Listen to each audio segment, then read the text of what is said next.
Good afternoon, everyone. My name is Benjamin Wong. I am DIGI-PANDA. I'm joined with... Kevinskitcg TCG. How's it going, everyone? Thank you for having me. Of course. Happy to have you. Today is another regionals, 384 players, an exciting 8, maybe 9 rounds. Kevin, I'm hoping we don't hit that 9-round threshold like I normally get to. We'll see. It's a lot of bodies we've got playing virtually, at least today. But you know what? If we do go the full 9, I think we've got a good enough spread that it should make for a wonderful, if long, show. Oh, for sure. We've already selected our first round already. We have a little bit of exciting news, but we're not going to quite spoil too much out of it because we know that one thing about Digimon that players love is the hype that builds up into the match. So expect 2 decks that you normally don't see, because right now the format is predominantly, 4 decks, Kevin?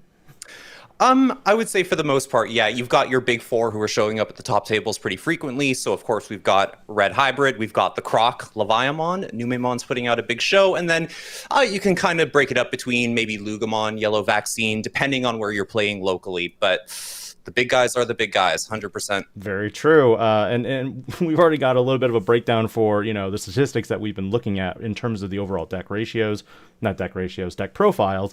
We've got a huge calling of Red Hybrid. We've also seen a lot of Numes. We see a lot of Leviamon X. So those are the big 3, as you mentioned, that we're going to expect to see a lot of. We're going to try to dodge those and give you guys a better show of decks that you normally wouldn't see. We saw one very interesting deck that was kind of tribal for a Digimon that doesn't really see much support.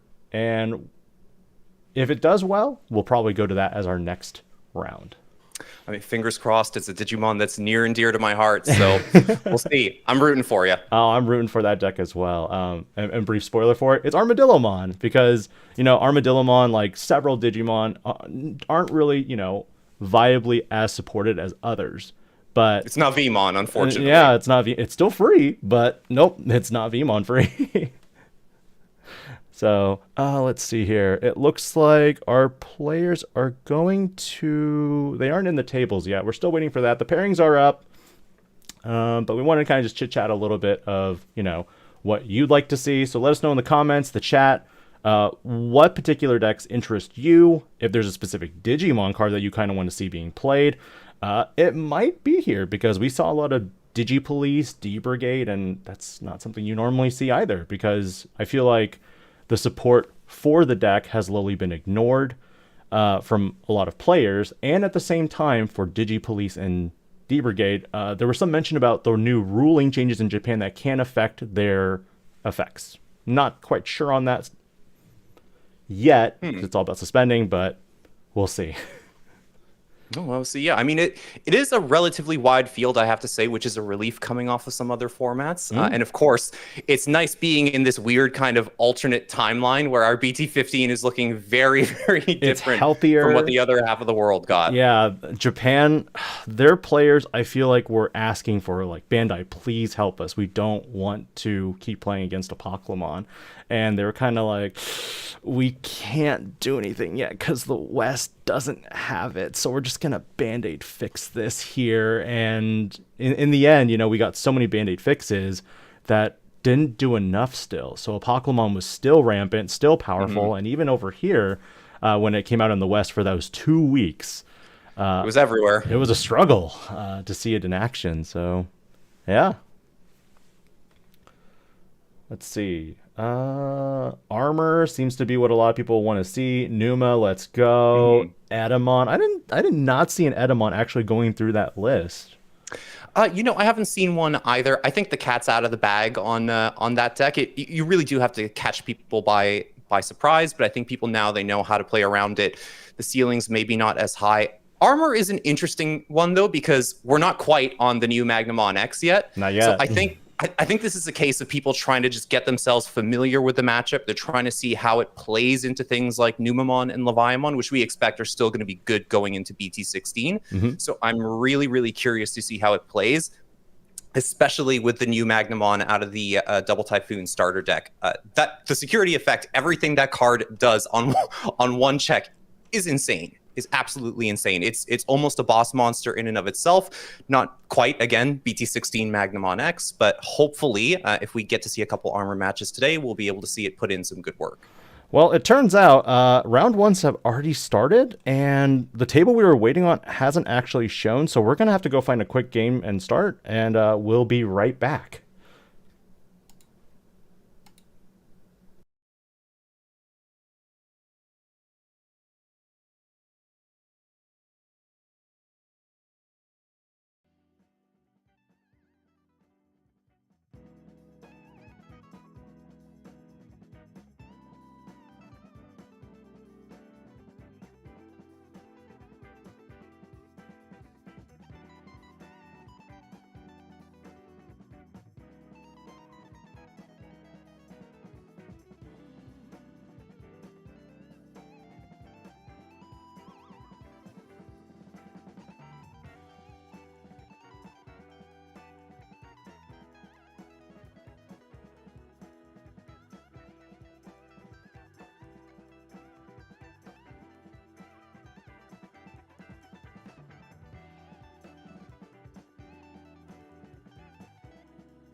All right. Sorry about that, guys.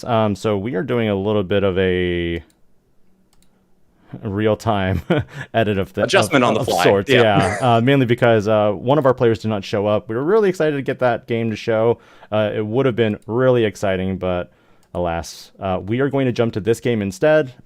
Real quick, I'll be editing stuff on the fly as we go. It is Gatcha Green versus Machinedramon. Take it away, Kevin. Absolutely. So, of course, I'm a little biased here. I'm a Machinedramon main, so I'm glad to see the deck out here performing, still doing relatively strong in BT 15. And, oh, look at that. We've got the big play off of the Supreme Connection already, dropping down our EX1 Machinedramon. Looks like our Machinedramon player is on the back foot, although that's always relative. As long as, you still have the big guy on board, you're not out of the game just yet. But we've got the big stack coming down. And the question now is how he's going to be able to out what looks to be a heavy Leomon. No response. Looks like we are going back to the heavy Leomon player as well. This is a tricky one, unfortunately, because Machinedramon hates de-digivolution. And of course, whenever you go into heavy Leomon, either digivolving into it or when it gets deleted, you shrink the stack. So unless you've got a couple layers established, you're up into a Chaosdramon, for example, or a Chaos X, it can be really, really hard to handle that. The second, of course, you're off of your level 6. You lose a lot of those inheritables, unfortunately, because most of your level 5s are cyborgs. So in that case, it'll allow the heavy Leomon, well, I should say the Gatcha Green player in this case, to kind of just blow on past. And it looks like to a certain degree that's what's happened already. Machinedramon is, like I mentioned, on the back foot down to just 1 security. And oh, we have the Mega Gargo Ace being stacked. Love it. Revealed off the Gotcha effect. So that's going to be a little nuts. We're going to be able to stun the Machinedramon and prevent it from digivolving, which is an effect I always forget about on the Mega Gargomon Ace. That is just insult to injury. Should be able to stun the Analog Man as well, if I believe, because I think it can select Tamers as well. Tamers, I believe, are also selectable. So, yep, there it is. It's stunned. Won't be able to unsuspend. Is it to the end of the turn or the end of the next player's turn? The player's turn. Okay. Pretty sure. So, anyway. Yeah. So if he manages to come out of this turn, then he might be okay. Let's see. We've got a Chaos Dramon checked insecurity, and yeah, it looks like that should be it. Can't redirect with Analog Man, unfortunately. So pretty swift victory from the looks of it for Gotcha Green, which is not a sentence I thought I would hear myself say. Gotcha Green is this early into the day. It's very surprising because Gotcha. Oops, I did not mean to write Heavy Leo. It's Gotcha Green. But Gotcha Green is something that we've seen appear in several instances now. We saw it appear in Worlds actually, and national. It wasn't Worlds. It was Nationals. US Nats, yeah, it did get into the top 64. It's a tough one. I feel like this one is very pilot dependent because at the end of the day, it is a pile. It does one thing. It does it relatively well.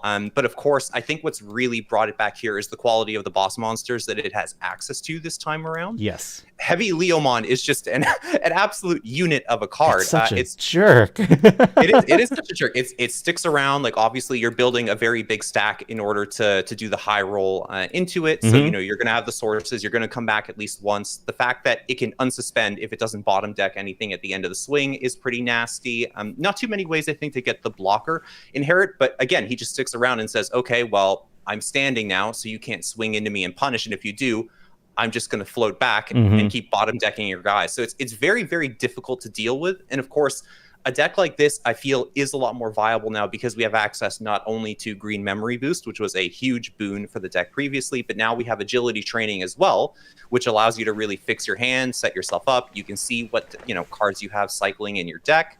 It just makes it way, way more consistent. And now you can have those big burst turns where you could go potentially from your level 3 all the way to the level 6 in one go. And for some decks, it's really hard to crack back and answer that,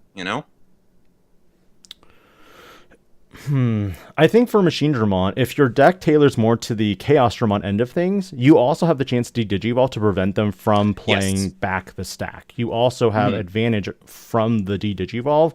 But the problem with Chaos Dramon against a Mega Gargomon stack is that the Mega Gargomon stops you from Digivolving that stack, meaning effectively you can't climb up higher. That's one advantage with the new BT15 support. You have Megadramons who can Digivolve. Yeah, being able to get that inheritable is pretty good. The ability to potentially grab another useful level 5 off of the top of the deck is fantastic as well. Also, help you climb up your stack a little bit quicker by tucking a source. You can usually trigger, if you're lucky enough to have the BT7 Dorumon in there, that can kind of help you get into the swing of things. And of course, Machinedramon's gotten a lot faster as well over the last couple formats. Having access to defense training like we're seeing here does allow you, again, to come out of raising. So if you can exercise a little bit of patience, if you're not getting punched for most of your security right away, you can hang back, build into a Machinedramon, then come out into your Chaos Dramon, Digivolve the Heavy Leomon stack, and basically go to town. Going defense into Analog Man does create a good setup point, though. So now that if you do hard slam a Machinedramon, you might expend all of your level 5s in hand, but you will be able to, set up that blocker play immediately. Absolutely, yeah. You'll be able to fetch it back. Of course, you'll be able to work around getting memory choked a little bit as well, which is fantastic. And if the Heavy Leomon is not immediately available, you're going to be able to just wall them out. But I mean, look how quickly that happened. We are already on it. Jordan's got a really good board presence already with the Heavy Leo. It's basically saying, hey, you have to deal with this because I'm going to be punching you 2 checks a turn.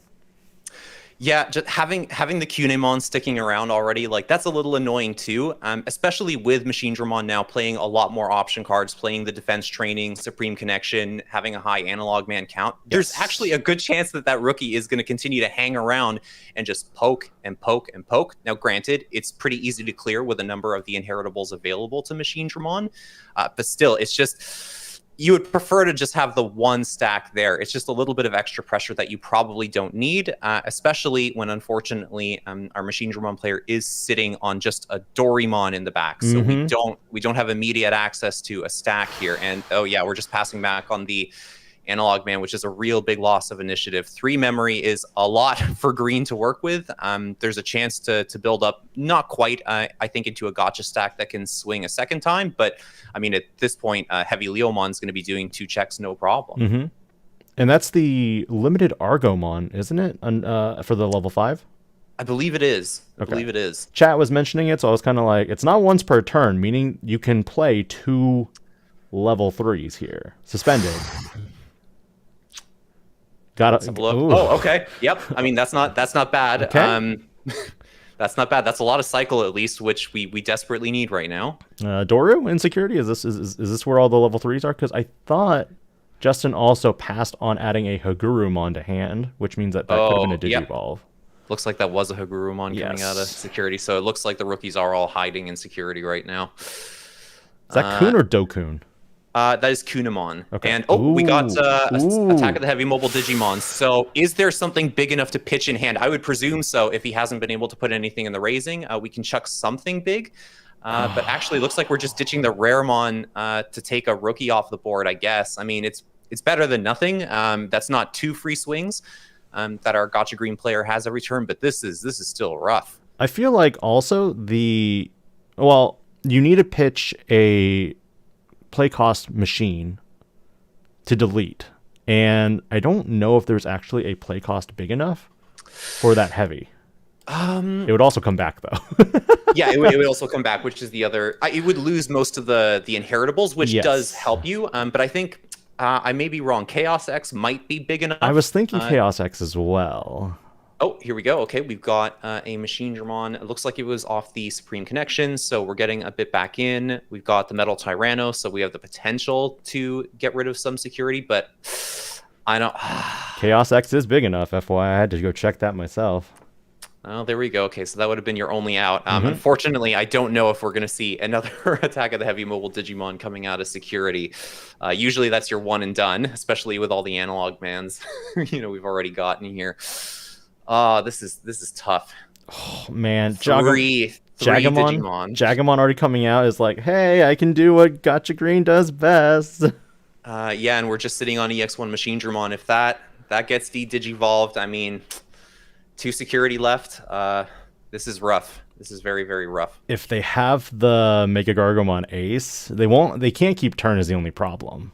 Yeah, it is a 4 cost off of a generic green. So, they can stun the Analog Man, they can stun down the Machinedramon, but I don't even know if it's needed necessarily, though. You can still attack in. If you want to force the redirect, that's okay. You're just going to be getting rid of inheritables that aren't going to do too much in this particular case. Maybe the Machinedramon can make it out of the turn, but I don't know. I don't know. This is a lot to answer on the crackback. I think one big thing that could happen here is the Jagamon attacks first. Jagamon, funny enough, this card is old, but it is still doing work in specifically this deck. It could potentially go into another heavy Leo, and that could cause the Digivolve of Machinedramon. And since that the Digivolve is free from the Gotcha effect, that could also be the game ender here as well. That could do it, yeah. Yeah, and once we go down to a level 5 Cyborg, no redirection from Analog Man. That'll pretty much be it. And you would have a couple extra swings if the stack gets cleared as well. So let's have a look. We are going to redirect that one. And yep, we're going to be forced to detach a couple sources. The Heavy Leomon swung first. And of course it gets to restand because it didn't bottom deck anything. And that Machinedramon just has, I think, just 1 source left. So yeah, correct. You can't even protect it at this point. There's a Numemon. Yep. Oh, this is rough. This is rough. I did not expect Gotcha Green to run this smoothly, but again, it has everything it needs. And if you can't answer the Heavy Leomon, I mean, mild side discussion, I do think that Leomon does get a little bit of an advantage over cards like Ravemon, who are like, you specifically need a bird or avian trait Digimon, and Heavy Leo is like, oh, you can just tuck X-antibody under me and I'm good. Well, I mean, you have a lot of options. People forget that you still have access to the black source. It is a machine, so you could tuck Marvin Jackson, for example, if you wanted to do that. Like, there are a lot of options. Regular x-antibody could go under there. You have a lot of ways, especially if you have, funny enough, Attack of the Heavy Mobile Digimon. You can tuck that source in and then essentially give it blitz on the, well, not blitz on the comeback, but it'll have rush. It'll have a source, so it could do it. And was the heavy, and that's it. Yeah. A quick 2-0 with Gatcha Green. Impressive. I don't think Machinedramon even got one check off that game. That was a masterclass in how this deck runs. Oh, and look at that, the giant missile and security. Security is cracked. I'm surprised he found room for it though. Gatcha Green, like, usually you have to load up on so many consistency options, and you need to build your Digimon core in such a way that, like, it's very rare. I would have expected maybe 1 or 2 Grandel Soul, but I mean, it's solid too. That answers the whole board just on its own. Bringing the viewer back to us. That was a very quick and exciting game, round 1, but there's still about 30 minutes left in the game time, so we are going to actually go look for another one, and we'll be right back. All right. Okay, well, that was...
Either way. All right.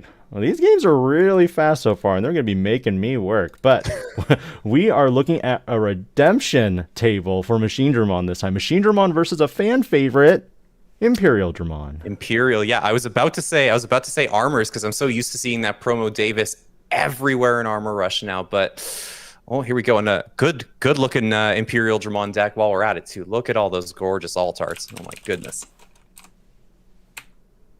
Let's see. We've got a pretty developed field on the Machinedramon player side as well. It looks like we've got an EX1 and a Chaosdramon with a couple security trashing stacks. And yeah, that's it. That was a quickie. That was a quickie. My goodness. I forgot to ask what game they're on. That's my bad.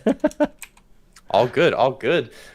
This is interesting though. Imperial is definitely fast enough to get in under Machinedramon. It also has access to Source Strip now through the BT12 support, so I'm kind of curious to see how that's being navigated. We did come in on the tail end of that, so I haven't quite seen if there's a BT12 Pyldramon hanging around anywhere, but that certainly feels like it would be the card to make the difference. And of course, the BT12 fighter mode as well tends to put in a lot of work. Not sure if we're going to see the Paladin mode, but again, if it happens to pop up, oh boy, that is the Machinedramon player's worst nightmare.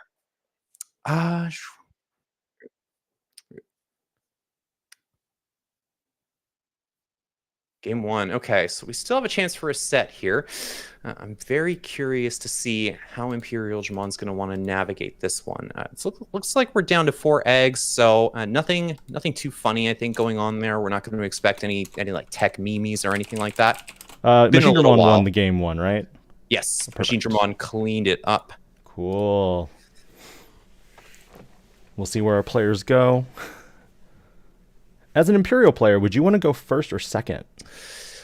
Generally speaking, I think as an Imperial player, because you need to find so many pieces, I think you do want to go first. Just try and see what you're working with in your opening hand. Sometimes too, when you're in a bit of a rougher spot, it's okay to just drop the Stingmon on turn one and kind of try to build up in the back. Draw into your pieces that way. But there's a good argument you going second, just because usually you'll be given enough memory potentially to choke with the Stingmon, even if you have to pay the full memory for it.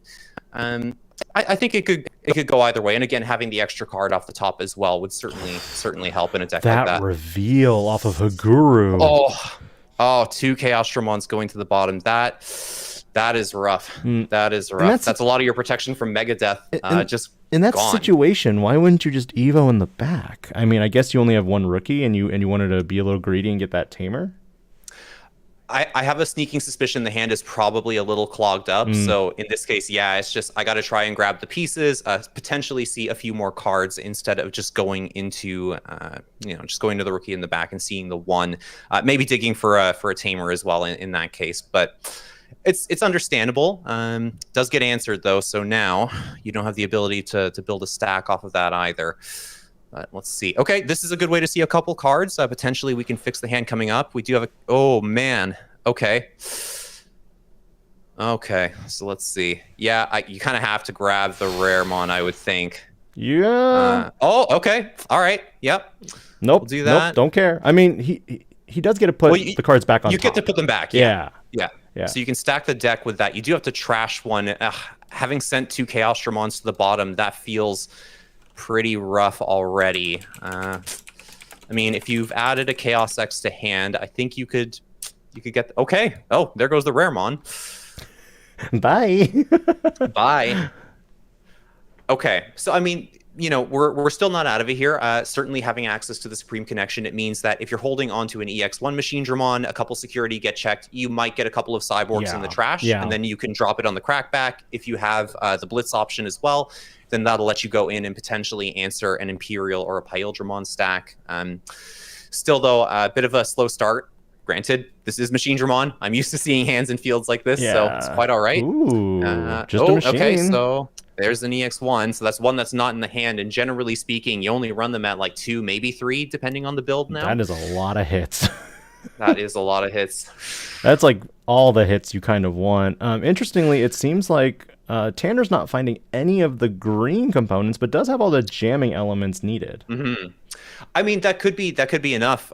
If our Machinedramon player doesn't have an answer on the crackback here, you're perfectly content to just keep chipping away, getting more resources, slamming down rookies, searching for your pieces there. You might not even have to Jogras at this point to close things out. And once we do get to potentially a starter deck Imperialdramon, for example, 2 swings, pretty easy. Not too much to fear out of the Machinedramon security, except for the Blitz option. But we do have what looks like... Is that a Metal Greymon Ace? Yes, it is. And it is not very commonly played, but it will be able to delete that XVmon. That is really nice. Now, you do have level 5 on the board. It's a really cheap one, which is fantastic. Bit of removal, and yeah, now you can just hoover up a little bit. Hopefully, we have a few level 5s in the hand. Looks like we've got the Metal Tyrannomon, so great. We can start trashing security and dodging some potential Megadeths. This is great. I think that was that a Gigadramon going in as well? For the reboot. Hard to tell Didn't sometimes. Quite see it, yeah, I think it was Gigadramon, the one that's from, I think, BT6 that gives you a plus 2000 DP buff. Okay, so we're looking to be a bit beefier on the opponent's turn, but we don't have blocker, which is a little awkward. Or an analog man to redirect. We're also sitting on just 3 sources in here, and obviously you really don't want to detach the Metal Greymon Ace. This is the only thing I don't like about that tech. If you have to protect your stack and you take that out, that's 3 memory back to your opponent, and 3 memory is a lot for a deck like Imperial to work with. We're finding all the Imperials, and we're finding all the Pyildras, but also the Pyildras can source strip too.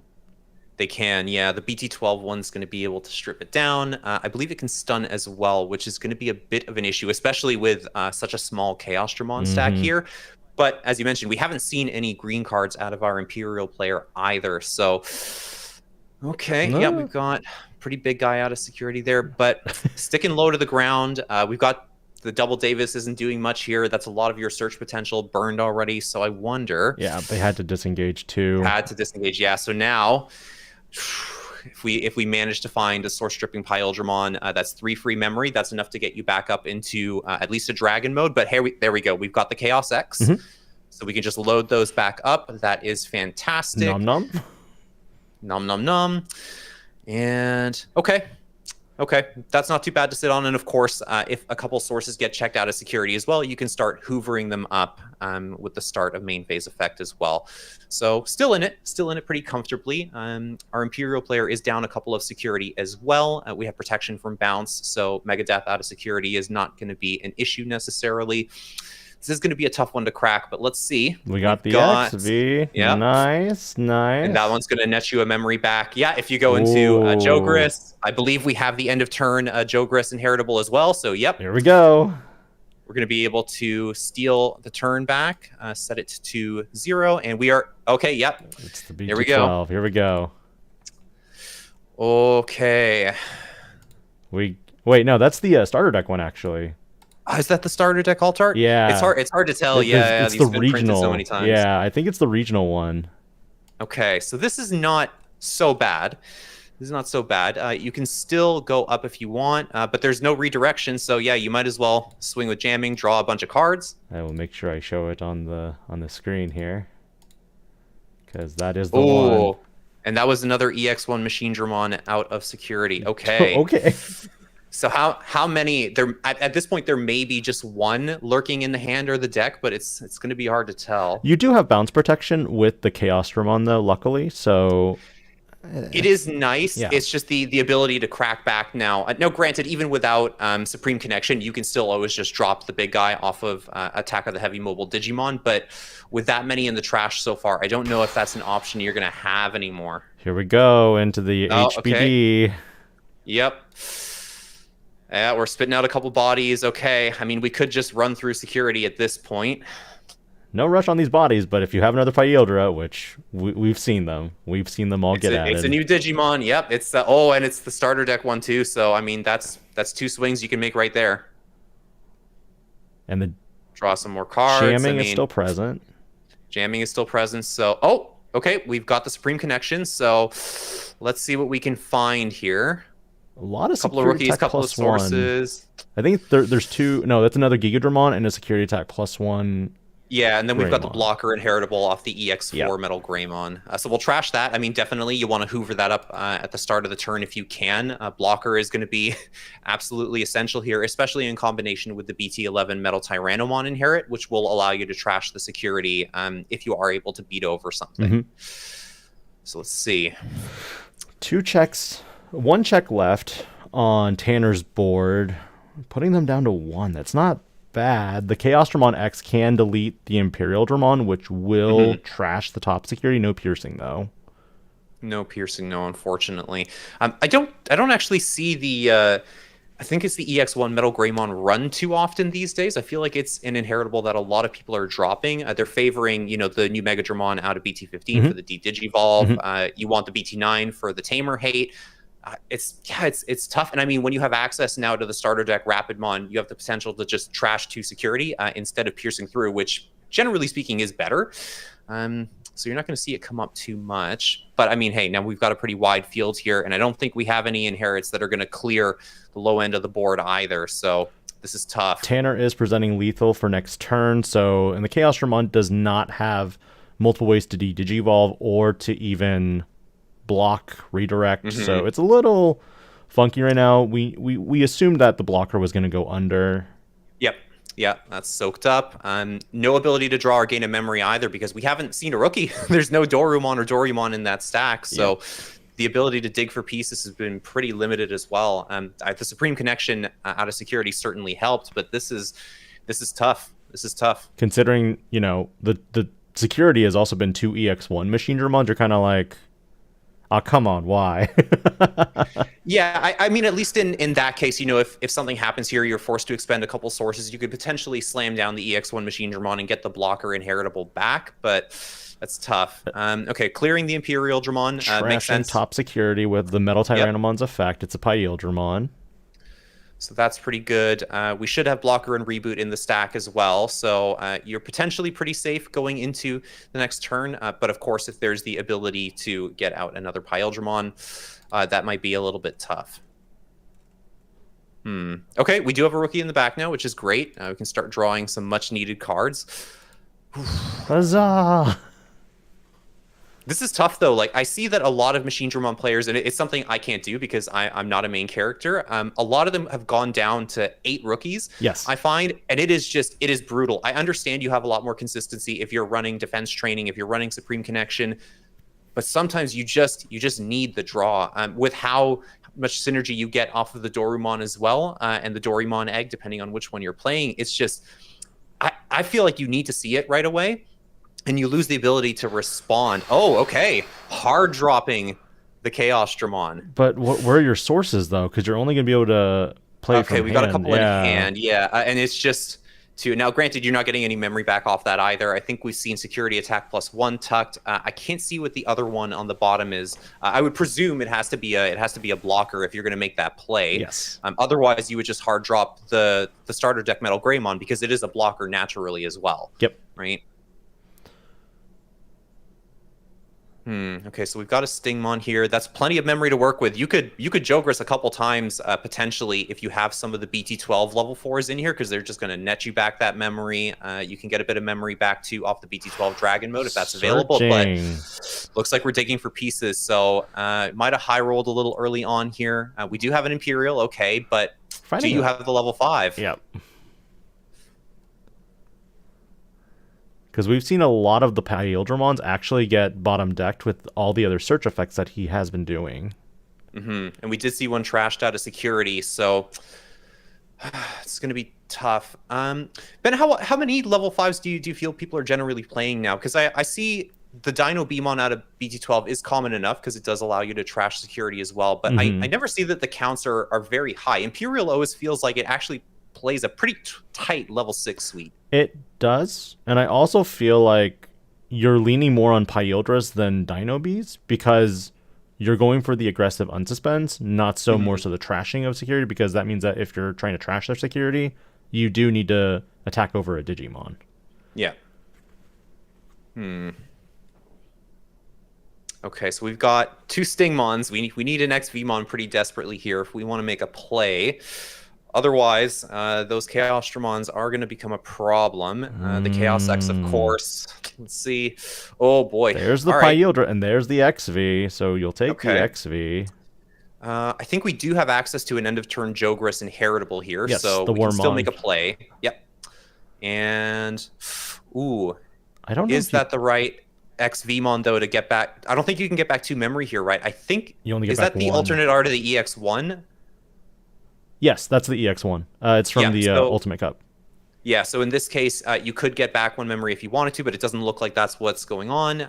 Just trying to present as many bodies as possible. We don't have anything that's going to let us remove any low-level Digimon at the moment from the looks of it, so kind of got to win here. We do have 3 swings to what looks like 2 security, so not out of the question that our Machinedramon player can close this out, but you do have to be careful.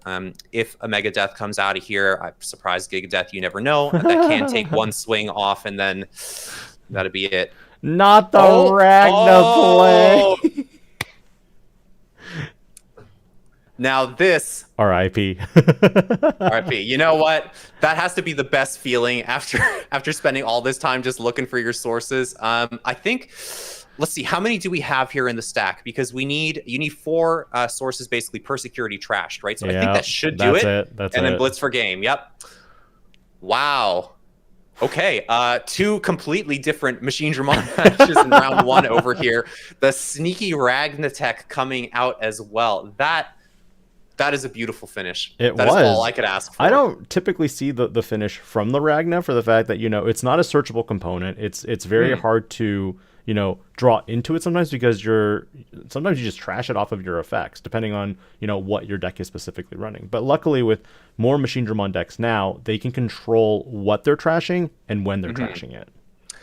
Yeah, Supreme Connection, allowing you to potentially see the Ragna, for example, and stack it back on top is great. Defense Training allows you that extra little bit of consistency to grab it if you need to. And of course, you do have a decent amount of filter with Analog Man and the Doraemon eggs as well. So, it's a lot more accessible than you might think. Not a total brick all the time. Really cool to see both these players playing Machinedramon and Imperial, for the fact that, we're in a format that's dominated by Leviamon X, Numamon, and only a handful of other decks, really.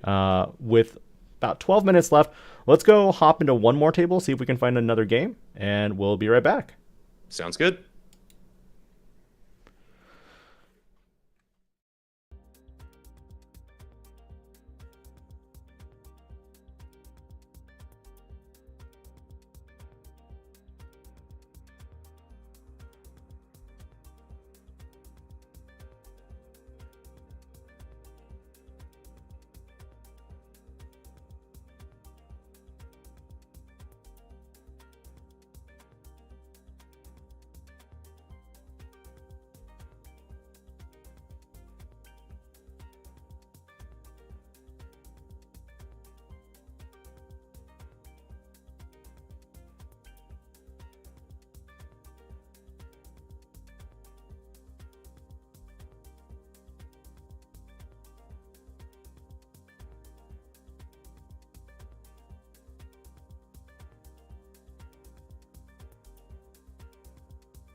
All right, we are back with the final game for round one. I'll be adjusting these again momentarily. It is Armor versus...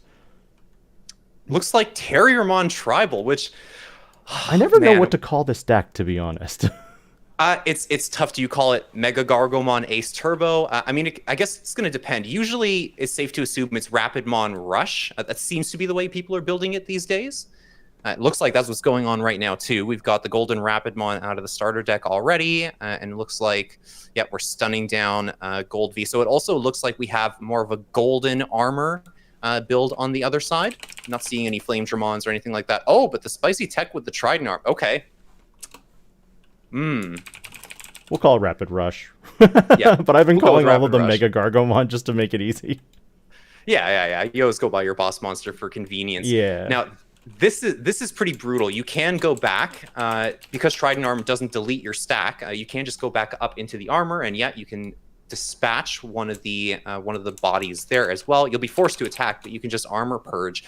Now, the interesting thing for me is seeing that Trident Arm. That almost confirms for me that there's a Shu Yu Lin hiding somewhere in that player's deck. You need the black source, which means we also might see the old Magnamon X-Antibody get up to some shenanigans. And I mean, if he's there too, there's another Royal Knight who might make a surprise appearance to close things out. But let's see. I don't want to get ahead of myself here. We actually haven't looked at, in depth the deck list. We've been mainly looking at, top end, bottom end, done. So this is curious. So our armor player here is, well, I guess technically they're both armor players, but our Vmon armor player here, you're sitting on a piece without a source. So, I mean, if that gets answered in security, that is gone. You do have the rookie in the back, so it's a pretty good position to be in. But, I mean, at this point, that gold Veedramon is kind of just a vanilla as well. It's putting in work. It's got the decent 6K stat line, I believe, so there's a pretty good chance it lives into security here, especially with all the Terriermons and the other low end that you got to play. You have to play a ton of Tamers as well in Rapidmon Rush. So, I mean, if it goes unanswered, yeah, I can just keep swinging it. Oh, the one-off Ice Wall. Oh, disrespectful. That always stings when you see it. Oh, now this is tricky too, because I don't know if we've seen the effect of Trident Arm resolve yet, which is going to force it to attack potentially. It looks like that may have. Oh, has that happened already or no?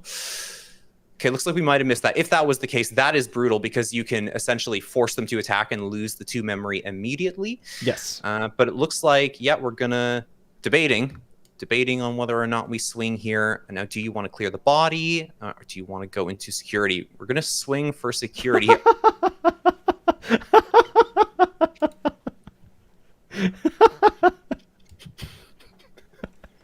Okay. I mean, that works too. This is fine. This is fine. This is fine. Oh, man. Well, let me nab that card. Trident Arm is a nasty one. So you get to de-digivolve something by 3 stages. So you get to cut down a pretty big stack. Again, doesn't necessarily pop anything. Yes. But you do... now, I'll have to double check because the security effect may differ here. I know the main effect does allow you to go to the attack. I'm not sure if the security does. But one way or another, for a deck like... Rapidmon Rush, for example, you're going back down to your rookie. There's some niche cases where that's not always bad either. If you get reverted, for example, to the new starter deck Terriermon and you haven't used its effect to play out a body or a tamer, you could certainly do that. Yep. But in cases like this, it is pretty rough because we have now the new Magnamon out of the starter deck that is going to be able to strip the source and bounce the thing. And it's such a good looking card too. Get that Rapidmon out of here. There it goes. Oh, now the Rapidmon, I don't think he'll be able to touch it necessarily because if that was hard played, there is a green tamer in play, so it can't be affected by bounce or deletion triggers now. It's nice, but the worst part about that Rapidmon right now is it literally just says, yeah, you can attack, but I'm telling you, I have a Mega Gargomon ace in my hand. Counter timing. Yep, there we go. Do it. There we go. Okay, all right. So we get to stun down this board here. This is pretty rough. Of course, we are still mid-attack as well, so you could force the Armor Purge here if you want to block. It looks like that is what we're going to do. And I believe it's probably still, under the protection here. So in this case, even if you go into another starter deck Magnamon, you can strip the source, fine, but you can't get rid of it. Unfortunately, you can't do anything at this point on your board because the Blast Digivolution of the Mega Gargo will prevent those Digimon from Digivolving. Yeah. See, that effect is so sneaky. It's like you always forget about that, and that is rough. It's basically just ended your turn here. So hopefully there's a Davis or a Shu Yulin that we can drop down, maybe a memory boost or a mental training. One of those would be nice. But I mean, you're locked down. Okay, yeah, we can dig for a couple pieces too. My other guess for the black source, I don't think it could be because Shu is only Digi-Police and X-Antibody, correct? Correct, yeah. So you have to use it in that particular case with either Magnamon X or Jesmon GX, but there would be no other valid targets for it on the low end, at least. The only other card I can think of would be Death X. You could, but then, I always have to wonder if you want to be in those situations where you can cast the Trident Arm from hand, how often will you have the Death X in play to get the source? Oh, I agree. I think it's mainly the Magnamon. The Magnamon would give it to you as well. Yeah, it is a dual color blue and black. So, I mean, it's certainly possible. There's nothing wrong with the old BT3 Davis either. It's a fantastic piece. In this kind of build, it's still going to grab you just one Digimon for the most part, unless there is a Lydramon kicking around in there somewhere to suspend down a blocker. But yeah, it's tough to see. These golden armor builds are so interesting to begin with because you're so focused in on the 2 colors there. Like, you're expecting stuff a little bit more like Heaven's Judgment as well. But to see the Trident Arm come out, like, someone's been cooking. Oh, a Zudo Ace play here would be really good. That would be really nice. We do have a lot of resources there too. Yeah, so you have to do something. Timing? Are we gonna see it? I guess we'll just see the block. Good enough for me. Okay. Oh, or was it suspended down? We got Terriermon swinging in for the last check. Okay, and then double swing. There we go. All right. What caused Mega Gargomon Ace? What caused the suspension there, though? It might be Henry. Oh, Henry's Henry Wong. Effect. Yeah. Yep. When you digivolve, I believe into when you attack. It's when attacking. with a Gargomon or Rapidmon tribal. Yeah, Yeah. you can suspend something down. So in that case, that's a free double swing. So And that'll close it out. And that was game 2. So our players have roughly 3 minutes and then 5 minutes of overtime play here to find a winner.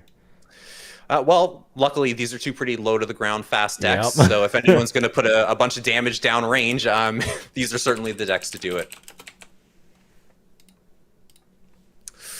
Ooh, this is tough, though. This is tough. I mean, the thing is, the Gargomon deck has the advantage here because being able to warp into a level 6 like that just says, hey, no aggro from all of your little level 4s. Like, that is tough. Like, armor is great as well to be able to sustain your board presence, get some free swings in. But when you can't swing with them, you kind of lose all your gas. Yeah, that's the big oof.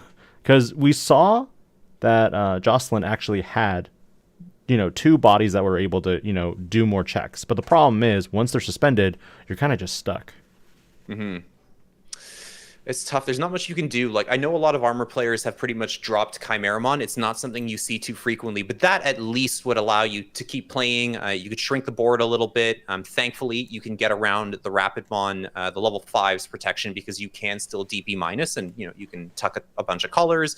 You could go into Heaven's Judgment at that point, but it's just not something you see fairly frequently.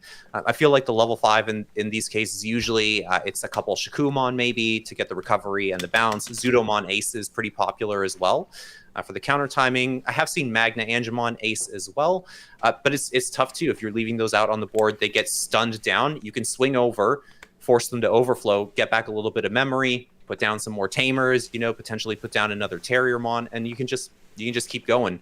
It's tough. Interestingly, I think Chimeramon at this point is only utilized in decks like Fenrir-Lugamon.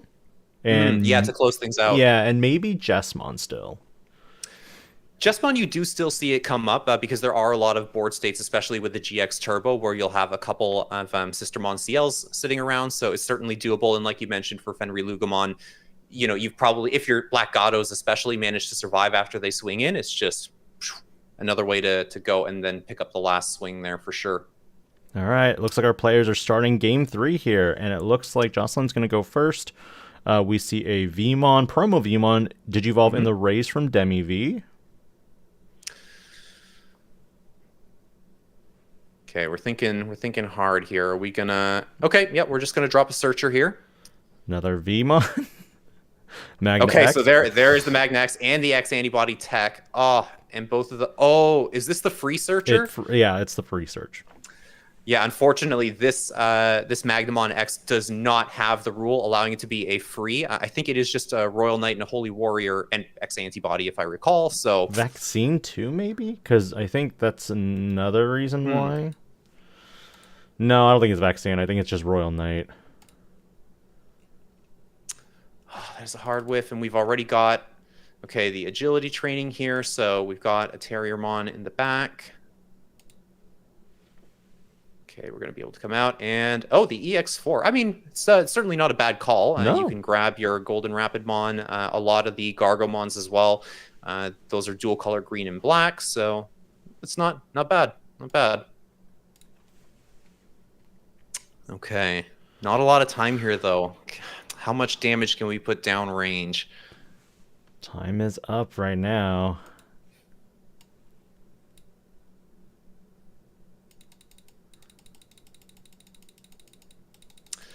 Okay, so you've got 2 memory to work with. Yeah, I don't know how explosive of a turn you can really have here. Well, this isn't Worlds. It's not about who has the most life here. Fair. Okay, so we are coming out. Neither player can blast right now. Ooh. Okay. All right. BT13 Magna, not bad. So if things go sideways here, you can still float into a body, which is pretty nice. I guess the question is, if you had Digivolved over the other Vmon, wouldn't you just be able to float into another search? You could, yeah, because you can play out from the sources or from your hand. Yes. Whereas the promo, yeah, doesn't have an on play as far as I'm aware. It just reduces the Digivolution Yes. cost. So yeah, a bit of an interesting call, but okay. And then we're establishing a blocker over here, and you can bounce the Terriermon as well. So you'll be able to control the board. Get him out of here. Well enough. Get him out of there. Yeah. So okay, you've got one stack to work with. Let's see.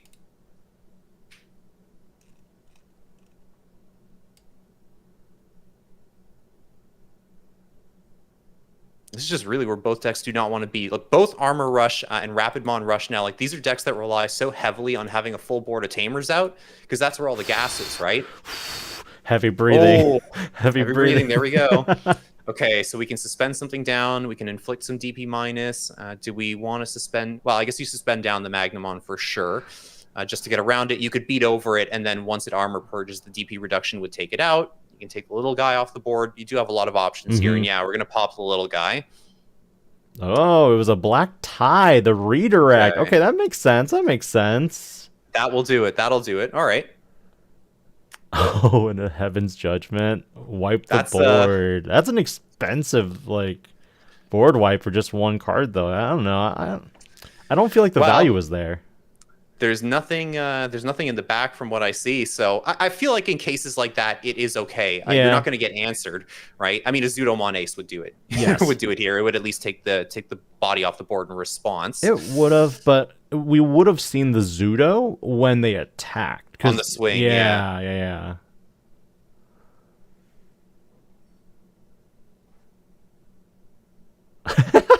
Okay, yep. That'll do it. That'll let you keep turn. Get him out of here. Okay, we're answering bomb for bomb. All right. Does keep the body on board. Now it'll be forced to swing, but we don't have anything to force it to block. I mean, you know, chances are it's only a 2K Terriermon here, so it's probably not gonna live into security unless it hits a tamer. But I mean, if you really want to, you could drop a body, and then, you know, if you hit the Magnamon in security, great value. If it doesn't, then it's like, okay, whatever. Is that GX? Yeah, it is a GX. Yep. That is the Alt Art GX. Okay, yeah. So Spice confirmed. No targets. No targets though. Okay. So what do we do here? So unsuspend, and then looks like it is going to be a draw. Yep. Okay, bit of an anticlimactic finish in that one, but I mean, that's how it goes sometimes. No, they played very well. I'm just honestly surprised that they were able to. Both decks are very, you know, and I'm going to bring the screen back to us first before we talk about this. I do think that, you know, both those types of decks, you know, the Magnamon armor, the Rapidmon decks, they're very fast, very aggressive. So for game one to really hit to like a 20 or 30 minute window, kind of surprising, but it must have been a lot of back and forth interactions for what we didn't see. But, you know, it could have been bomb versus bomb. It could have been, you know, Heaven's Judgment versus, you know, the Trident arm that we saw. And ultimately it just, both players just played well to, you know, maintain and not give ground to either player. No, absolutely. You could see a lot of respect for the board presence, because these being mostly level 4 rush decks, you always have to respect the fact, especially in the case of the Rapidmon player, that you can blast into something pretty big and immediately disrupt the board, right? So perhaps that's why we went a little longer in this case. You have to exercise a little bit more caution instead of just going YOLO and swinging, even though they are rush decks. All right.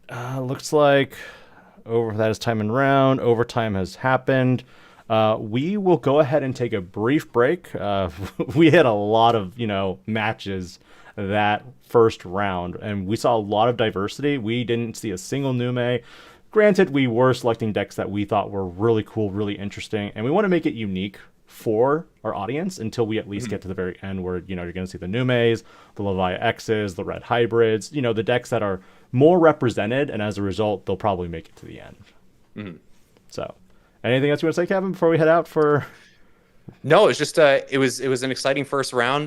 Glad to see the Machinedramon players out here. Glad to see a bit of creativity in the first round. And we'll see. I'm hoping more of the interesting decks are going to be able to make it through the rest of the day, but we will see. Yeah.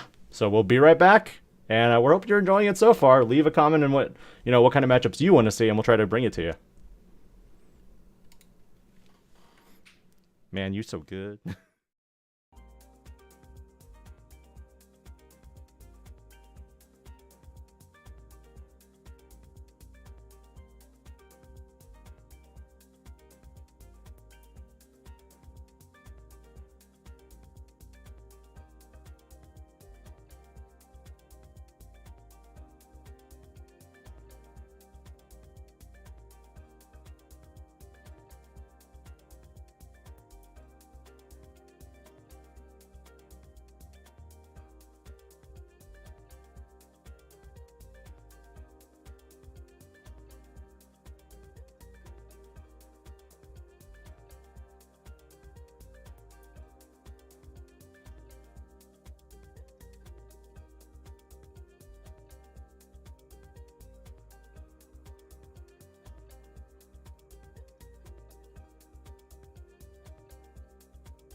All right, bringing us back. 3, 2. We are back. This is gonna be an interesting game. Our player actually was kind of like, "Why are you here?" And we're like, "Because we saw your deck and we want to see it being played."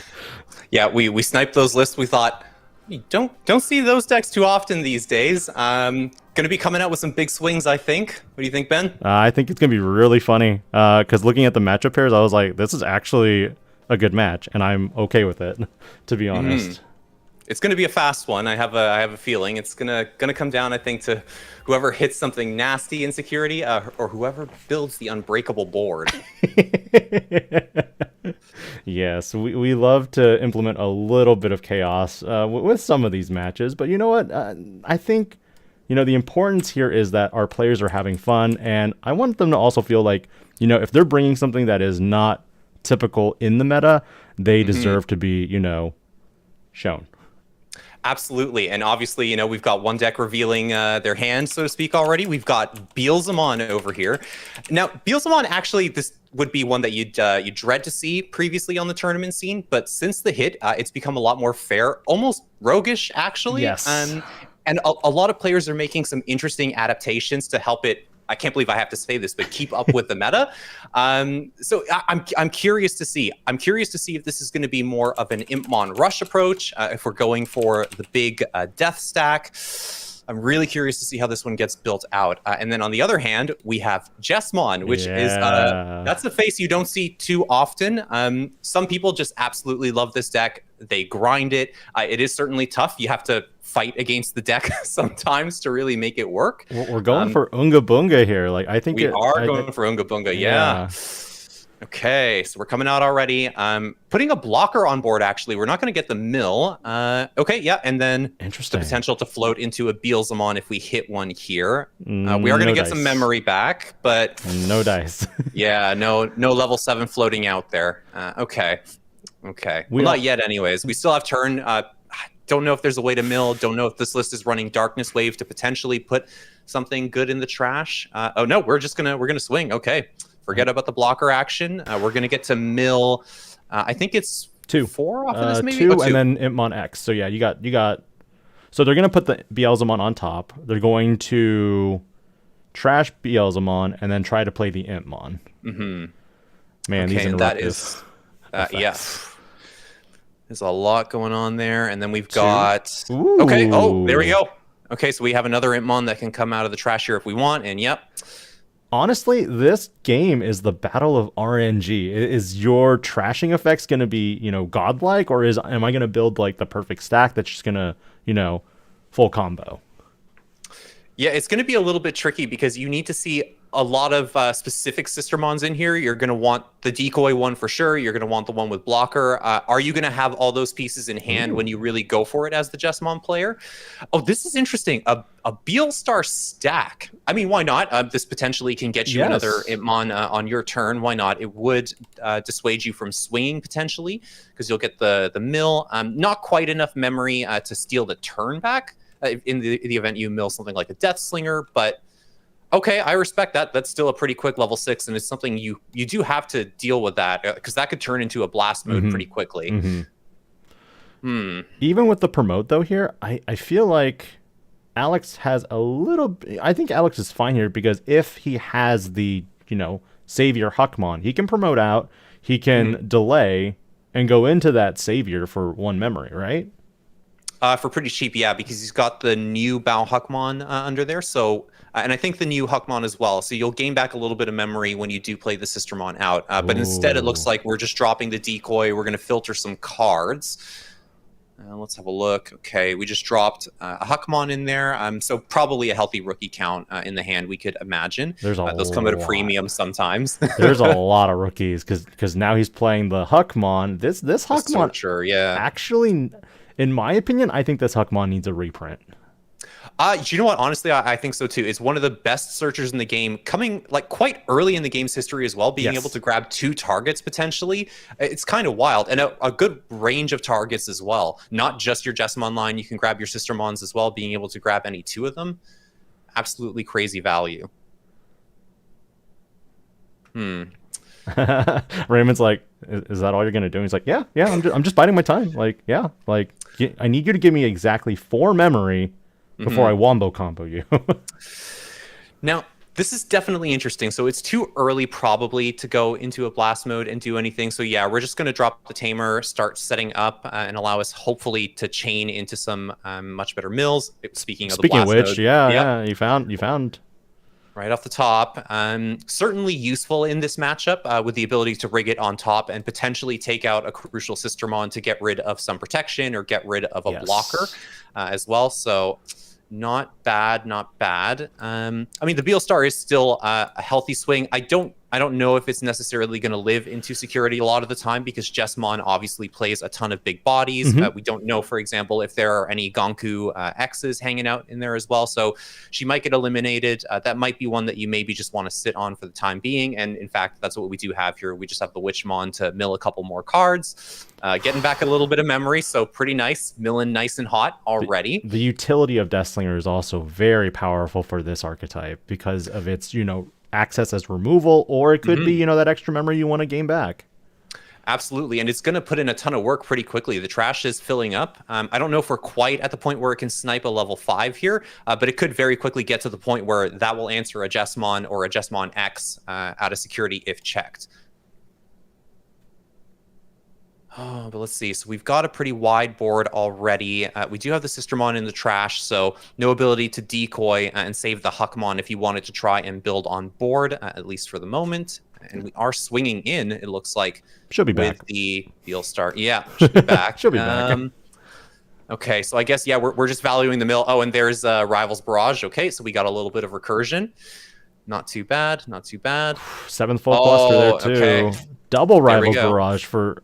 Man, there's a lot of setup, already for, if there's one crackback, I got my crackback ready. Yeah, I mean, these mills are running hot. And I mean, potentially, if these 3 bodies stick around, you're going to be able to push for lethal pretty easily on the next turn.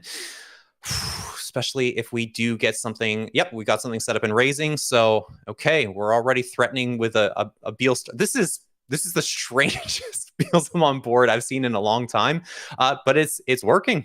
It's working. And 2 more mills that we can get here. So let's see. There's a Wizardmon. Okay, and it looks like, is that the Beelzemon X? Yes. So that Beelzemon X is just like, hey, I'm here, I'm ready. And you're like, if you have that x-antibody in hand and your Rival's Barrage are ready, I'm ready to work. I'm here to do stuff. He's definitely fetchable. He's definitely fetchable right now. Oh, boy. Okay. Now, do you press your advantage here? We do have a couple of Beelzemons in the trash already, so if we have a Balmon to go over either of the level 4s, that would be good. Debating swinging there. No inheritable, so you're not going to mill anything, but if you just want to get the chip damage and apply a little bit of pressure, I mean, I think that's certainly valid as well. But you can hit into from Master to Disciple, and there we go. We get a little extra, and that's going to make the big play a little bit cheaper as well.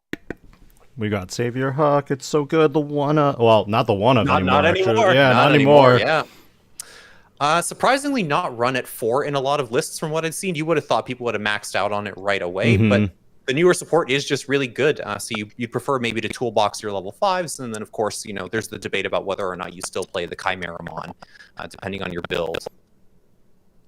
What is it, 2 security left for Alex right now?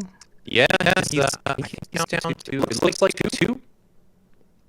Oh, no, maybe 1, because I think he was at 3 before, and we are down a body, so. Oops, forgot to correct round 2. I got you. Okay, so this is a little bit tricky. It's not the nastiest board to answer. The fact that the Rival's Barrage is there too got milled from the deck. We know there's 2 there, so that's 2 less that can be insecurity. It's something you don't necessarily have to sweat if you're going especially for the big GX play. And we do, of course, have the Decoy Sistermon in the trash as well. So if that wants to come back, that will insulate you against a couple of security bombs as well. And we have seen a couple Deathslingers too. So maybe nothing too scary hiding in there. What did Raymond digivolve into? I'm trying to...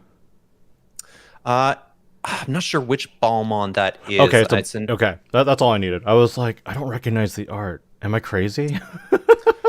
I play minimum rarity pretty much all the time. I only bling out my blue hybrid cards. So a lot of these alt arts are They're completely alien to me. Yeah, like I can recognize the like alt arts from the core sets, but when you go into like every event, that's where I'm like, all right, we're getting into unknown territory here. Little tougher to spy it. Now it looks like we are still hanging out in the back.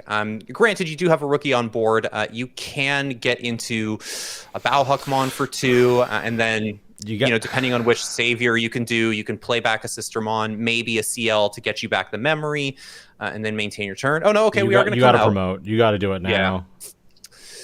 Now, I think we did see him pick up the Savior Huckmon off of the Master 2 Disciples, so you can definitely go in here, and you do have to at least answer the board. You have to take these 2 bodies off, or it's lights out. So let's see what we're going to do.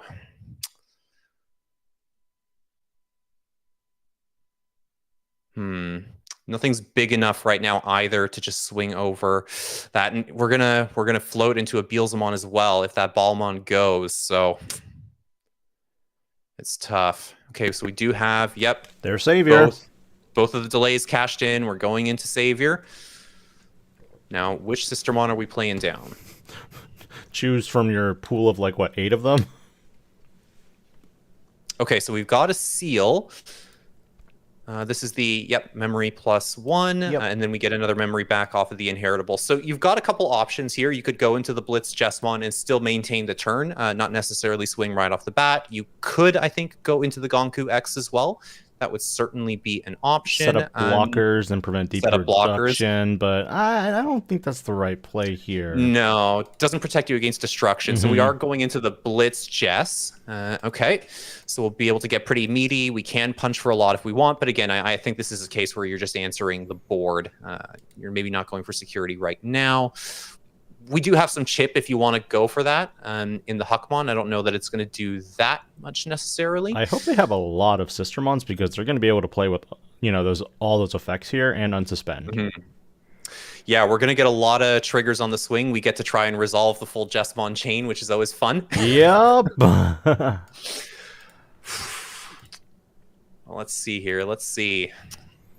Thinking, what is the play? Because this Jesmon is currently only 14 with the Sistermon. It would be 14 with the all turns effect. It has the potential to buff itself a little bit more when you slam one down off of its own effect there. So I mean, it's big enough to beat over pretty much anything. We're certainly not worried about that. Now let's see. I don't think it has an inherit to clear out anything on the swing. We don't have the old Bauhuckmon in there, just in case an Impmon randomly gets spawned here. So. Yeah, this is a tricky one. I mean, I feel like you have to answer the Beelstar. You have to answer it because it's just providing too much advantage off of the mills every time that it swings. Obviously, it's getting you one as well if you swing in, so potentially the turn can be stolen here by a Deathslinger or a Wizardmon. But I still feel like you have to go for it because she's creating too many bodies at this point. What do you do? This is tough. This is tough. I mean, if turn doesn't get stolen, you can at least clear another body because you can unsuspend. Okay, and we're starting to resolve our chain. Looks like the Gurimon first. And then we're going to follow up with the Savior Huck inheritable. So let's see. And that is an Impmon milled, and it's the limited Impmon as well. No, that wasn't good. Oh, no, there's the turn. And there it there's is. The turn. Yeah.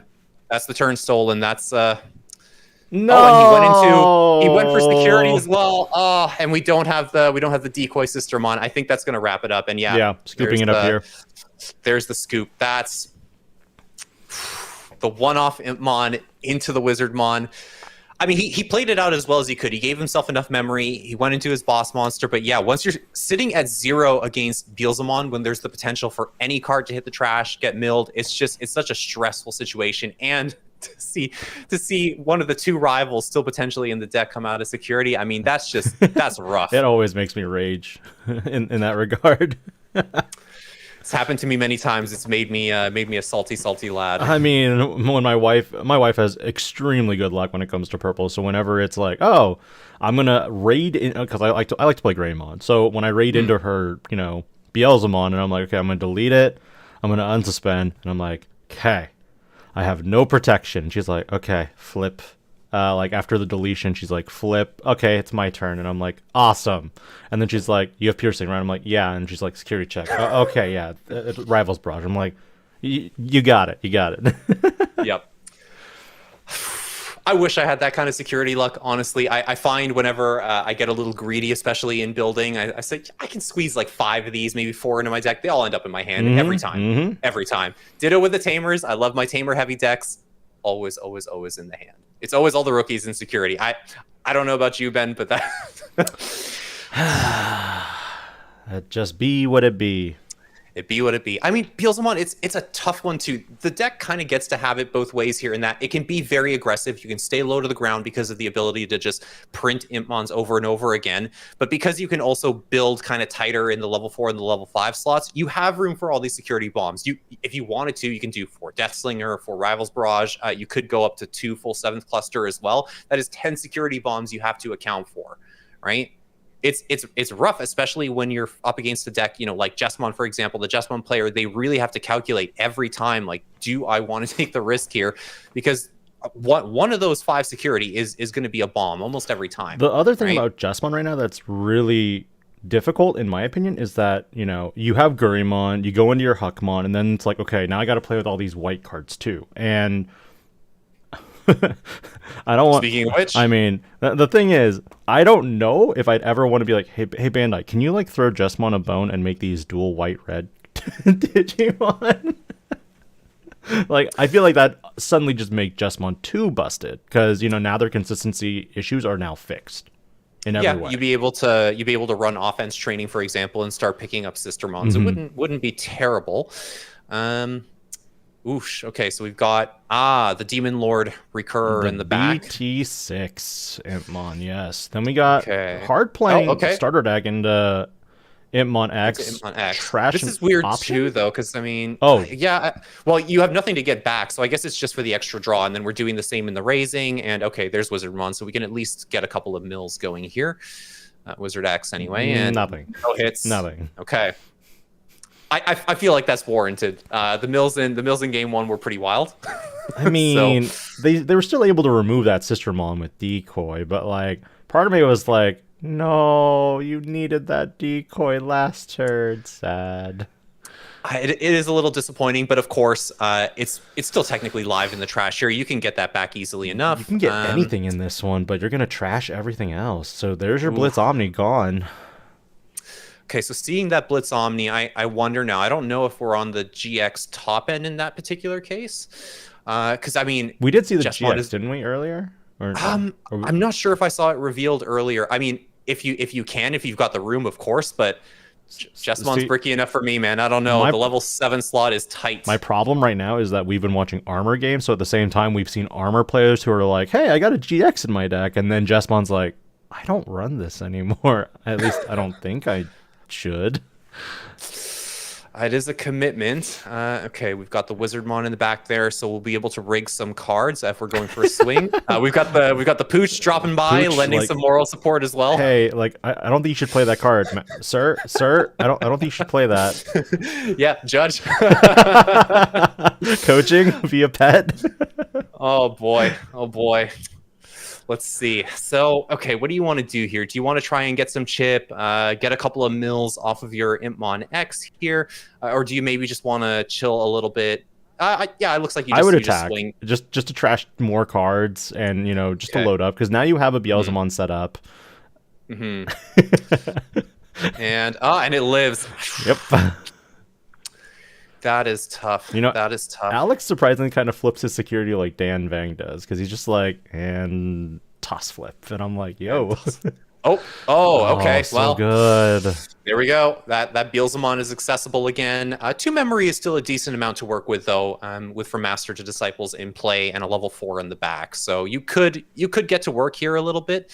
I'm not sure about the trash count. I'm not sure if we can float into the Beelzemon here. Not yet. We are, I think, about 6 cards. 8 cards short, somewhere like that. Because we just trashed 2.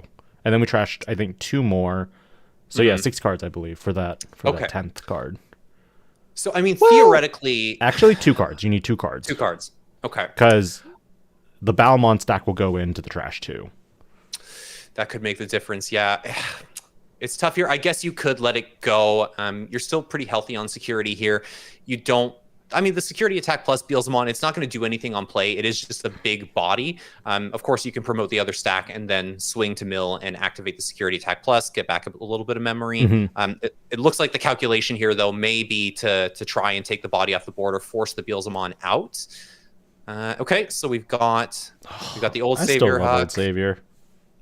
It's my favorite. I'm on the 4 of in my build right now. Just being able to play something back, usually get back the memory or evolve again if you go into the other CL. That's great. But hey, here we go. We've got our decoy. We can filter for a couple more cards here as well.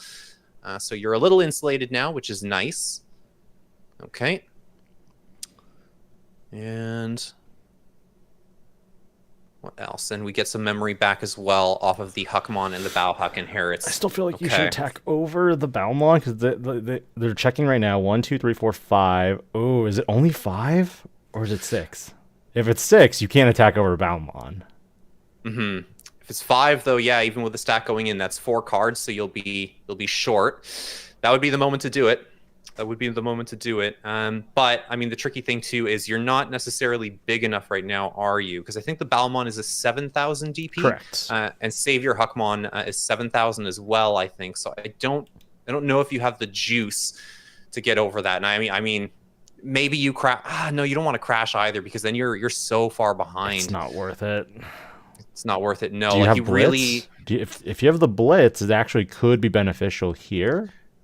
That could get you back in. You'd be able to restand as well, so nothing's going to try and swing over you on the crackback. Oh, this is a tough one. I wonder if Crimson Blaze is going to be in play here in the security either. Some Jesmon decks do manage to find the room. They do. And it puts in the work in a matchup like this. Unfortunately, I don't think this is the right matchup. This is not. Yeah, it's not going to work anyways because okay, you can floodgate it out, but it's too big to be taken out by the option, unfortunately. So yeah, we're just going to drop the rookie and search. This is tough. You have some insulation here from the decoy Sistermon, so you can protect your main stack. It doesn't matter though because the Impmon. We do. Yeah. So as soon as anything gets milled, that Sistermon's getting popped. Starter deck Impmon. And we've got a stack in the back, so even if you answer it now, you have to respect the swing out of raising later on. Okay. It's not like... I feel like Jesmon is still missing a few elements to make it really fully competitive again, but I'm not going to try to design anything. No, I mean, it's tough. It's not the kind of deck that you want to give like in-stack protection, for example. That would be a little too much because it would make answering the Exodia type boards a little too tough, I think. You don't want to make it too consistent either because you've seen it with decks like Bloomlord, for example. Once those bodies start getting spawned, you run someone over, right? And if you can repeat that combo pretty much every time on your first stack, it would be a little too unfair. So it's hard to say what you give to Jesmon without breaking it. And it has a lot of tools. It does have protection against pretty much everything, depending on what pieces you have on board. You can get back memory now. The stacks aren't quite as expensive. But we'll see. It still might not be enough because there we go. Why every time? High roll. Okay. Every time it's that. And it's a huge mill chain too. Okay, so now, I mean, you're pretty well set up. You've got everything you want pretty much in the trash here. Even if this thing goes on the swing, you don't really mind. Yeah. It's like, cool, I have more cards now. Like, that's what I wanted.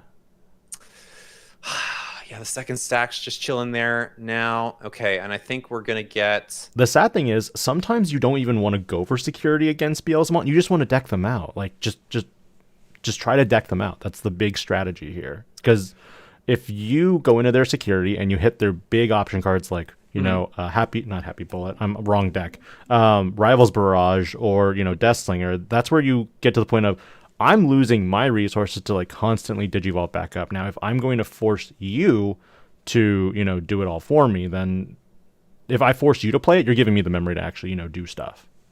Absolutely. The tricky thing, of course, is being able to stabilize in the face of all the deletion triggers. Speaking of which, you can also just do that. I mean, Deathslinger only costs 4. I think that's a that trade is worth it. Yep. Now, granted, we still have a body on board here, so we still have some plays, and the security count is healthy enough. We only have a Wizardmon X here, so it's not threatening a ton. If it turns into a Balmon, that's a different story. If it makes it into the next turn. But certainly, again, this is a good opportunity. If you have a way to take this body off of board, I think you go for it. Like, if get rid of this Wizardmon X. Like, I don't think you can, though. Like, on 3 memory, I don't think it's possible. You could, if you have the Crimson Blaze in hand, you can cast it for 5, I guess. True. In this case, it would take it off board, and then you can floodgate them out from playing any Impmons on their own turn. That would certainly be an option, but I don't know if you want to do it, because then, that's memory you could be spending building up your stack and back a little bit. Yeah, and in this case, we're prioritizing the search, so probably we're missing a few pieces here. I'm gonna flip the screen back around, because I was gonna try to make them face each other, and I kind of goofed on that, so we'll just leave it as it is. Works for me. We did see a Chimeramon revealed and sent to the bottom there as well. So rough. That's an extender we don't have access to a little bit later on. This is tricky too. Okay, so we don't. I don't think we have the starter deck Impmon in the stack in this particular case. So I don't think you're popping any bodies on the swing, which is okay. I don't think you. I just don't think you should attack. I think look at Raymond's deck. It looks actually pretty thin. Yeah. But it's tough too, because I think most of your level 5s as well are going to force you to mill 3 anyways. So it's tough. Sure, you can get the Beelzemon back, but a lone Beelzemon on the board going back into your turn, I mean, are you going to get through 3 security? I don't know. Crimson Blaze would be really nice here. It would be. Okay, so so we are just going to go choke to 1, which is still good. Potentially, buys you another turn here anyway. And of course, we have more than enough, I think, in trash now to float if we want to. That is the BT10 Balmon, I believe. That's the BT10, okay. Because it's the one where when you attack, you trash the top 3. Okay, so only on the swing. Because when he Digivolved, I didn't see him trash anything, so that's why I'm assuming that's the Balmon from the Bogger army. Okay.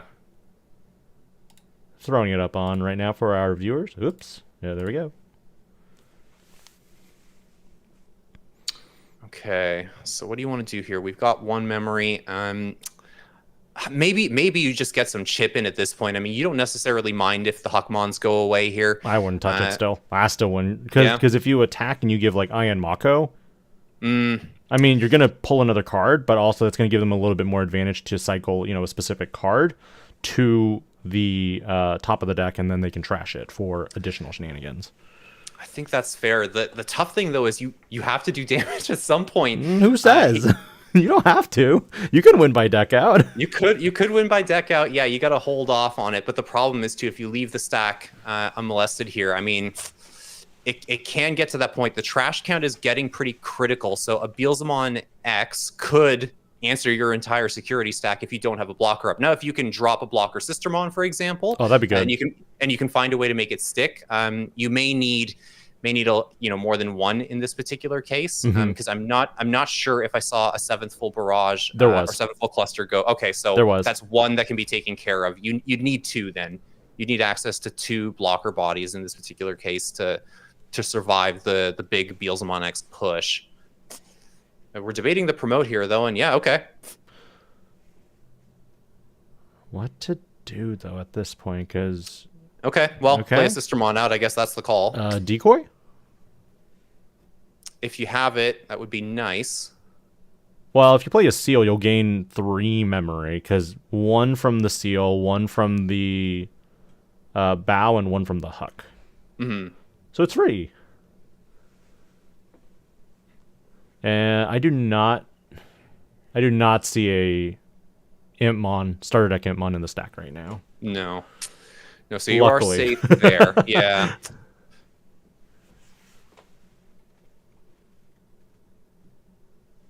Okay. There it is. Yep. So we're climbing right back. Okay, back to 1 memory. Great.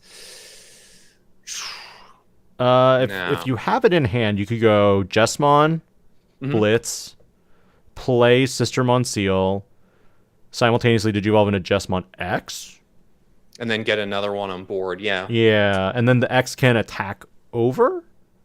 No, that doesn't work that way.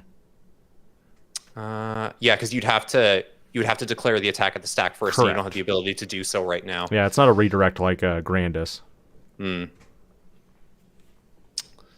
What? Oh, starter deck Greymon. What? Okay. That's a classic, but I appreciate it. You know what? I think given the build here, like, yeah, it makes a little more sense. You want to grind things out a little bit more, take a couple of big punches, and then finish it with Blitz Omni or a Chimeramon. So that definitely makes sense. And it's tough, right? One memory is not a lot to work with. You're staring down 4 bodies.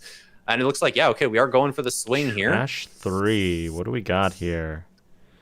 Well, yeah, I mean, just trash 3 just off of that. I think Wizard X will contribute 2, and Impmon X will give you 2 as well. Yamon will give you another 2. So it's a lot of the deck that's going to go mandatory trashing. There's Iron Mako, Impmon. Okay.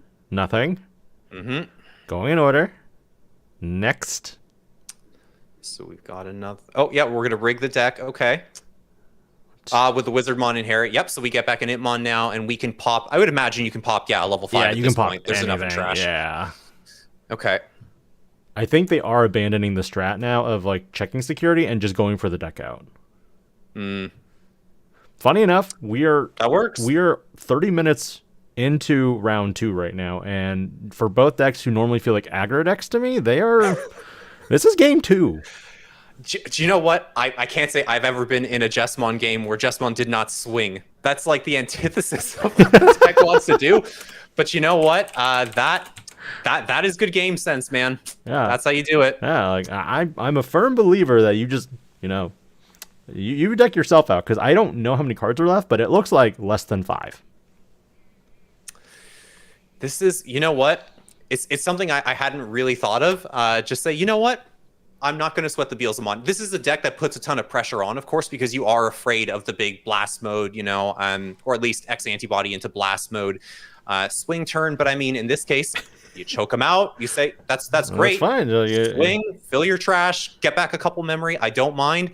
As long as I can keep you off that. I mean, that'll do it. That'll do it. Like, the thing is, they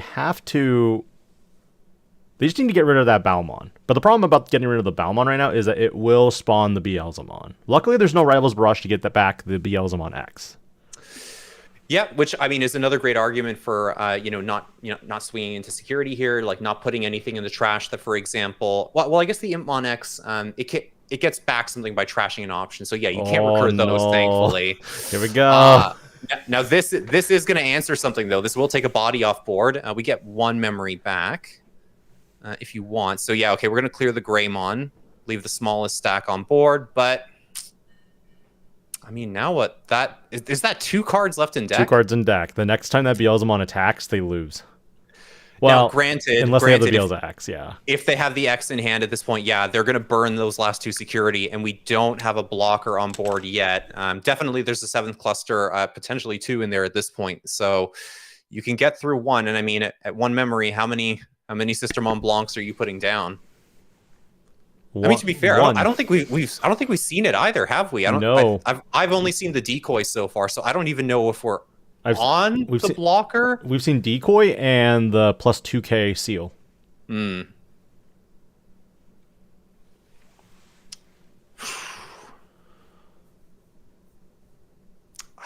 got to find a way to take this Beelzemon off the board, but how?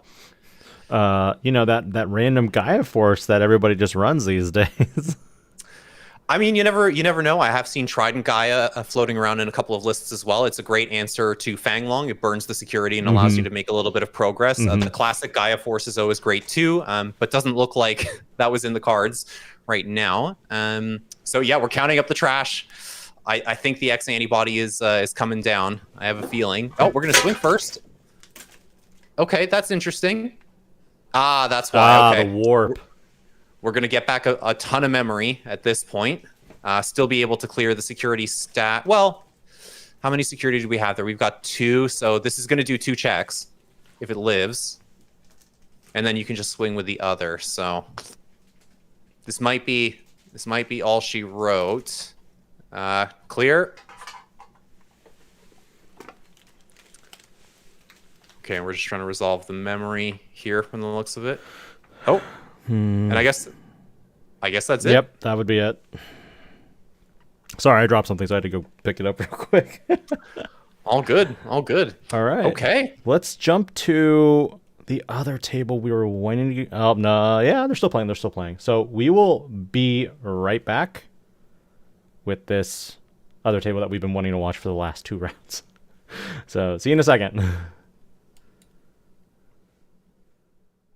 Okay.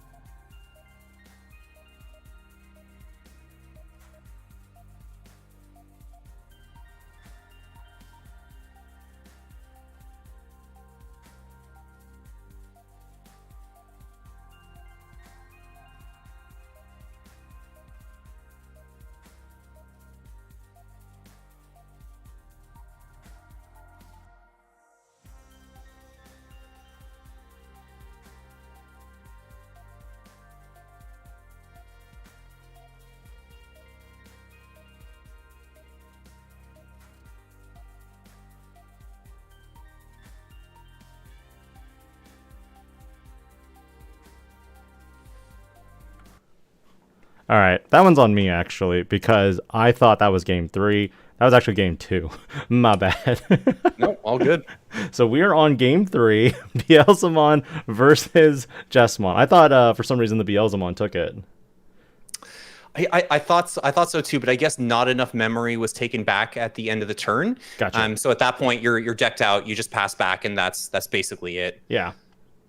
So still really interesting to see both like these players, the way they've been playing it out, because Jesmon, normally you expect to see them be super aggressive, super aggro, take out all the security in one turn, and that entire game he was just like, we're gonna change our strategy here.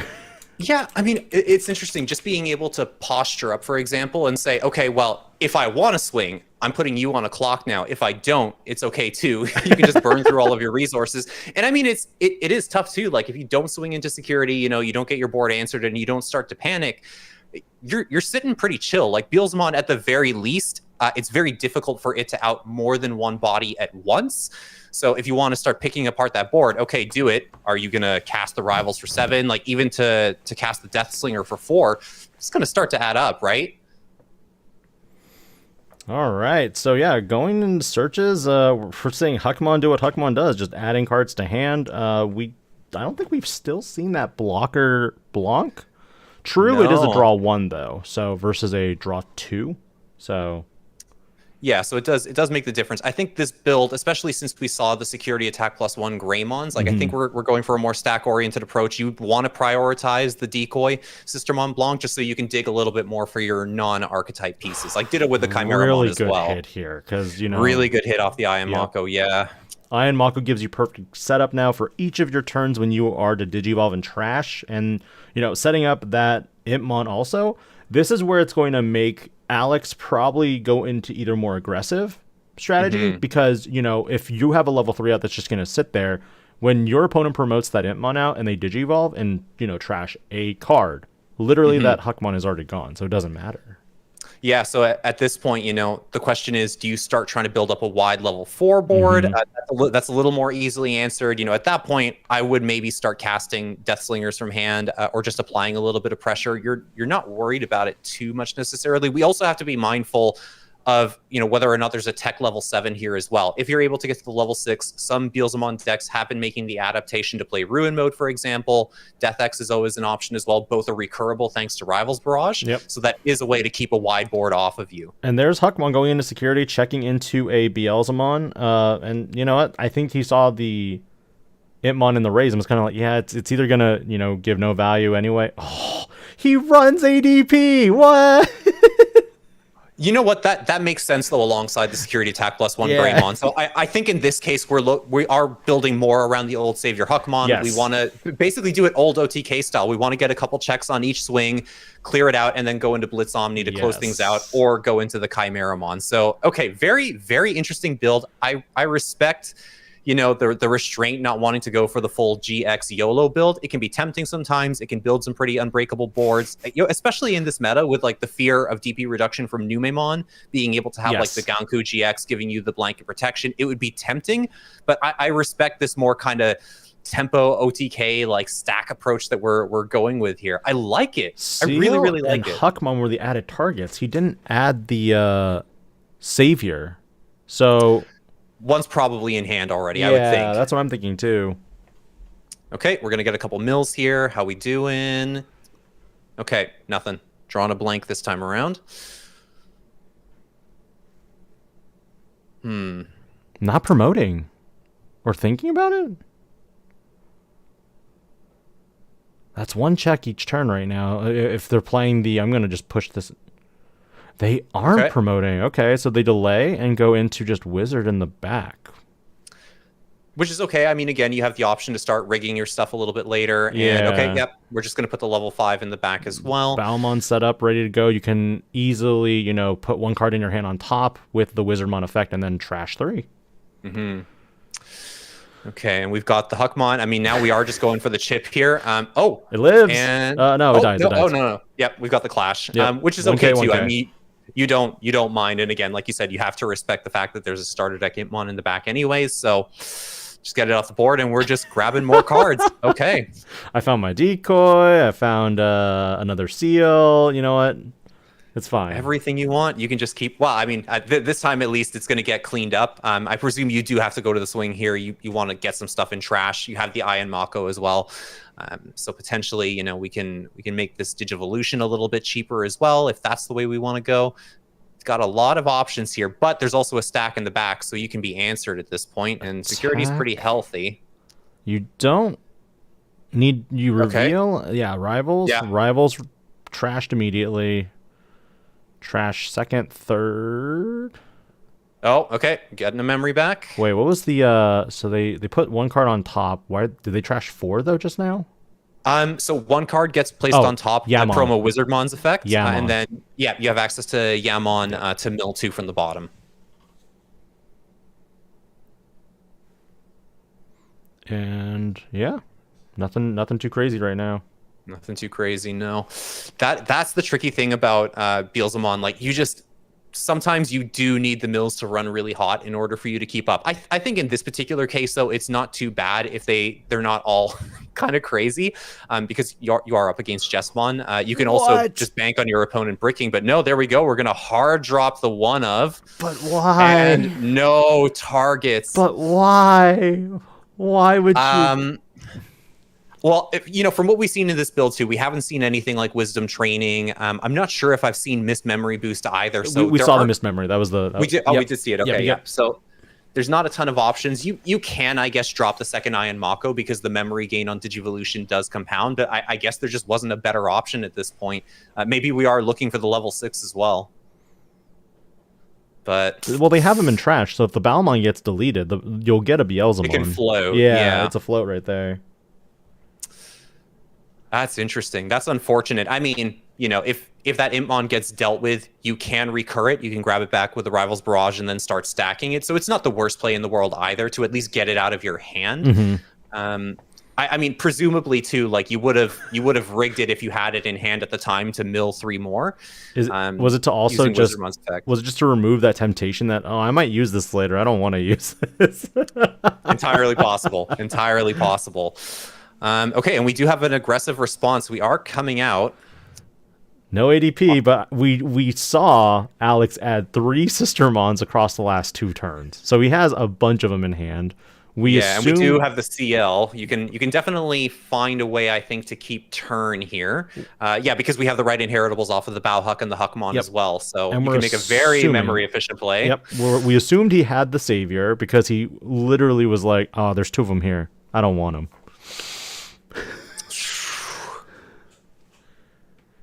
Effect, Savior Huck, playing...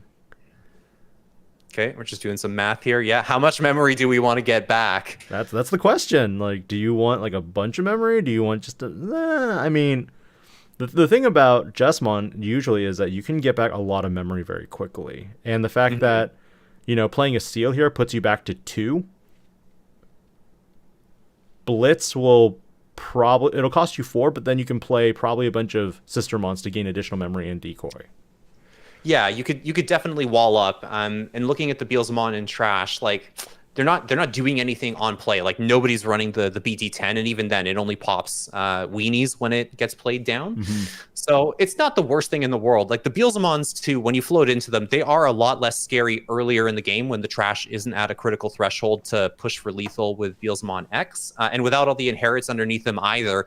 I mean, sure, the EX2 will mill 2 on the swing. Like you might be able to pop something reasonable on the swing there, depending on how many cards we have in trash, but it's not that scary, especially like if that's the only removal you have in play, the one swing off the EX2 Beelzemon. I mean, play out the decoy Sistermon. Okay, no problem, man. Mill 2. I'm fine with that. 4 minutes left in this round. I'm there's the seal. Like, okay, yep. So let's start to print some memory. Okay, going back up to 2.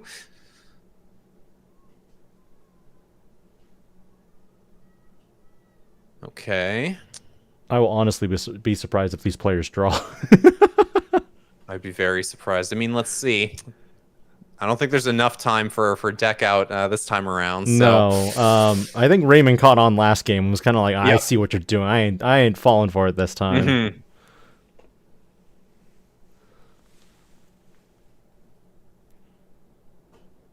Okay. What's the level 6 we've got? Is it a level 6 floating in the hand there? It has to be. So there's the Blitz. Okay.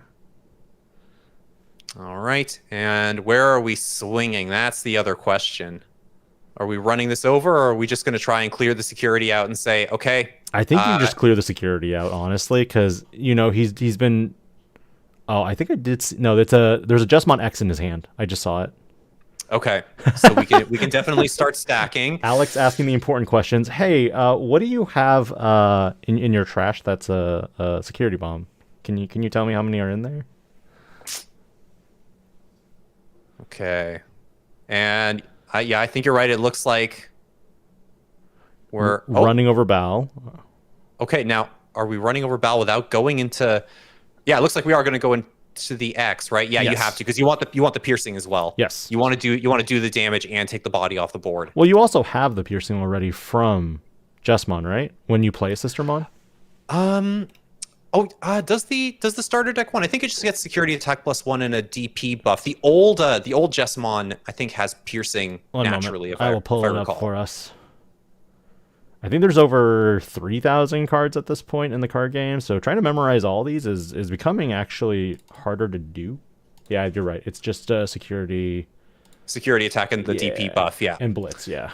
Yeah, so we'll get and yeah, we can just put down some more CLs. We're going to get back a little bit of memory, go back to 0. On play Beelzemon, make one. Yep. Oh, wait, they did already with the Demon Lords.